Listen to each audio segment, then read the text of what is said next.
Hello everyone and welcome to The Vortex, where lies and falsehoods are trapped and exposed. I'm Michael Voris, coming to you from the Vatican, where there are conflicting reports about a potentially explosive 6-year-old dossier, up to now largely forgotten. The 300-page dossier dates back to the final months of Pope Benedict's pontificate, and reports from multiple sources is that it is now circulating in various corners of the city here. Conflicting reports about its disturbing content seem to hinge on uncertainty about whether possible redacted versions of it are being seen by some, while others are seeing the original. Additionally, questions are arising whether the original dossier, if there is just one original, was just the groundwork for a possible dossier containing much more damning information. What we can tell you is this: 1, Church Militant has double-sourced this, and 2, these sources have never been wrong about anything else they have tipped us off about. Now, the original dossier was compiled in the wake of what was tagged Vati leaks, a reference to the theft and release to Italian journalists of various private documents of Pope Benedict back in the last year of his pontificate. The Holy Father ordered an investigation into the thefts, but various media reports said what began as an investigation into one area, the theft, quickly diverted into an entirely unforeseen area, homosexuality within the hierarchy here at the Vatican. 3 cardinal investigators eventually compiled their findings into a dossier and presented it to Pope Benedict just a couple of months before his surprise retirement in February of 2013. Despite the intrigue surrounding the dossier and rumors of its salacious details and various prelates and cardinals being named, it fell off most people's radar and into obscurity once Benedict's retirement and Francis's subsequent election began dominating the headlines. Still, for the past 6 years, people here in Rome and elsewhere have had some quiet interest in whatever became of it, and now there may be some answers. According to reliable sources, it was stumbled upon by authorities at a drug-fueled homosexual party on the top floor of the Congregation for the Doctrine of the Faith in March of last year, 2017. It was the apartment of Father Luigi Capazzi. The Pope had given him the apartment at the urging of homosexualist Cardinal Francesco Coco Palmerio. Now, reports are when the bust happened, Coco Palmerio himself was present, but permitted to leave before arrests started being made, and during the raid, authorities confiscated the dossier in a sweep of the apartment and a number of vehicles.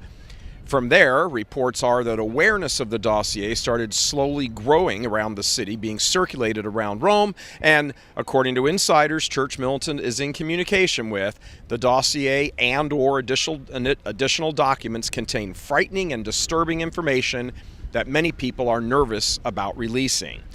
Since arriving in Rome, Church Militant has learned more about the dossier, although we have not actually laid our own eyes on it. Some of those who have tell us that the information is not just about homosexuality within the Roman and Vatican clergy, but also satanic rituals, which, if true, would be beyond explosive. On this point, faithful Catholics here in Rome and other locations of late have been speculating and quietly discussing that the evil which seems to have gripped so many levels of the church is beyond usual human failings of sin and bad judgment, that there seems to be something directly diabolical at work here. Indeed, Archbishop Vigano speaks about the direct work and presence of the demonic and all that is currently going on in the church, but he isn't alone at pointing a finger at the diabolical. For the past few decades, there has been much argument back and forth about, for example, Father Malachi Martin's declarations that satanic rituals were taking place here in Rome involving various members of the hierarchy. The controversial Roman exorcist Gabriel Amorth, who died 2 years ago, God rest his soul, warned publicly about the very real presence of the diabolical in Rome and the Vatican. Adding to all this, numerous churchmen will tell you privately that among the sinister players at work in the hierarchy are various Freemasons, some in extremely influential positions, hidden in plain view. Aspects of Freemasonry have long been associated with Satanism, so connections between active homosexuals, Freemasons, and satanic practices here in Rome shouldn't really come as that much of a surprise. Freemasons have long sought the overthrow of the Catholic Church, and infiltration into the clergy and hierarchy of morally corrupt agents, including active homosexuals, is a known tactic used by Freemasons as well as communists, as testified to by former Communist Party member Bella Dodd. So when a number of very public issues begin to collide, they feed this rumor mill, which may very well be true. For example, the staff Pope Francis came out carrying at the opening Mass of the Youth Synod very much resembled a Wiccan stang used by witches. The very public display of what looked like a gay pride cross being worn by the Pope at one of the sessions. The Vatican, of course, had quick explanations for all of this in the face of an explosion on social media, best summed up as, "What the hell is all this?" But the very fact that the Vatican had to offer explanations for what even looked like symbols of witchcraft, sorcery, and sodomy adorning the person of the Pope shows, at the very least, a completely out-of-touch Vatican, and in many people's minds, something far, far worse. Additionally, as we mentioned, Freemasonry is the sworn enemy of the Catholic Church, being officially, publicly condemned by more popes than any other single thing in the Church's history, even as recently as by Pope Benedict. Yet, since he became Pope, Francis has been lauded publicly, officially praised on no less than 60 different occasions by Masonic lodges all over the world, and the Vatican has failed to repudiate any one of them.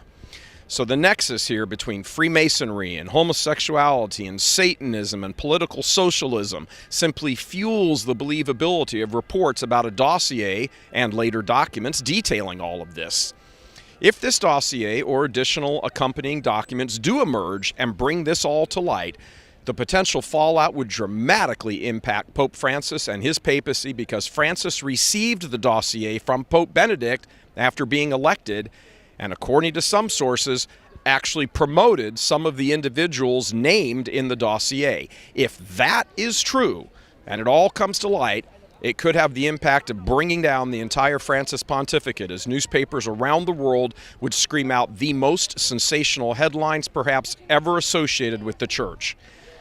All of this is happening against the backdrop of increasing challenges to the Pope's apparent embrace of homosexuality, financial scandals involving the Papal Foundation with a shady $25 million deal pushed by homosexual predator Theodore McCarrick, whose career was resurrected by Francis, the announcement of at least 2 federal investigations back in the U.S., and charges that while he was Archbishop of Buenos Aires, he protected predator priests.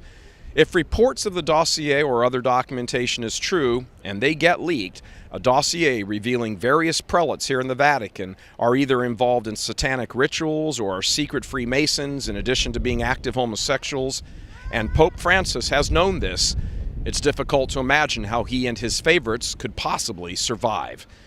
Rome is always full of rumors and rumors about rumors, but sources tell Church Militant the content of this is solid and reliable, and a cover-up of all of this is going on. For example, some Vatican sources have recently come out and completely denied earlier news reports from LifeSite News, for example, that a drug-fueled gay party even took place last March in 2017, much less arrests made and evidence taken. But Church Militant has confirmed with sources here in Rome that this did happen. The problem in Rome in chasing anything down is the complete lack of transparency, as well as institutional secrecy in which everything is cloaked. It's why the testimonies of Archbishop Vigano, now completely attested to and verified, have been so incredibly explosive and revealing. They have drawn back that veil of secrecy and given people a look behind the scenes at how sexual and financial corruption can run wild in such a climate of little accountability and transparency. Almost everyone asked about McCarrick, for example, except multiple cardinals lying through their teeth back in the U.S., say they had heard rumors about McCarrick. Well, those rumors turned out to be true, and the evils were allowed to continue because of this normal Roman atmosphere of skullduggery and secrecy.